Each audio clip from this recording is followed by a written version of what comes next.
কোপার ফাইনালের আগে অদ্ভুত এক সমস্যায় আর্জেন্টিনা। যুক্তরাষ্ট্রের নিউ জার্সিতে সেমিফাইনাল শেষ করে যাবে ফ্লোরিডায়। ফাইনাল যে হবে মেসির পরিচিত শহর মিয়ামির হার্ড রক স্টেডিয়ামে, কিন্তু ফ্লাইট বিলম্বে কলম্বিয়া উরুগুয়ের সেমিফাইনাল টিম হোটেলে বসে দেখা হলো না বিশ্ব চ্যাম্পিয়নদের। তাতে ম্যাচের হাইলাইটস দেখে টেকনিক সাজানো ছাড়া উপায় নেই লিওনেল স্ক্যালোনির শিষ্যদের। শুধু ডি মারিয়া নয়, এটা লিওনেল মেসিরও শেষ কোপা আমেরিকা ম্যাচ।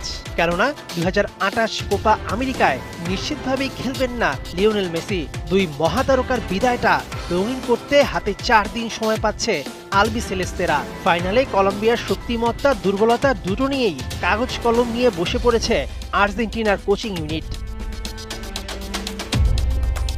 ফ্লোরিডা পৌঁছেই অবশ্য স্বস্তিতে নেই লিওনেল মেসিরা। রেডবুল ট্রেনিং সেন্টারটাকেই করে নিতে হবে আপন। 4টা সেশনে নিজেদের সেরাটা নিংড়ে দিতে হবে। সেটা বোধহয় সবচেয়ে বেশি দেবেন আকাশী নীলদের 3 কাঠির প্রহরী এমিলিয়ানো মার্তিনেজ। হঠাৎ করেই ভাইরাল আর্জেন্টাইন গোলরক্ষকের 7 বছর আগের এক স্ট্যাটাস, যেখানে তিনি লিখেছেন, my time will come. Side বেঞ্চে বসে থাকা যুবকটা এরপর তিলে তিলে নিজেকে গড়েছেন। 2022 সালে বিশ্ব পেয়েছে এক বিশ্বসেরা গোলকিপার।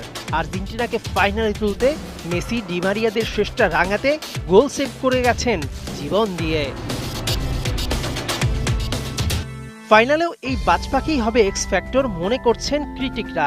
কেননা 27 ম্যাচ ধরে অপরাজিত কলম্বিয়া ফাইনালে আর্জেন্টিনার মোটেও সহজ প্রতিপক্ষ হবে না।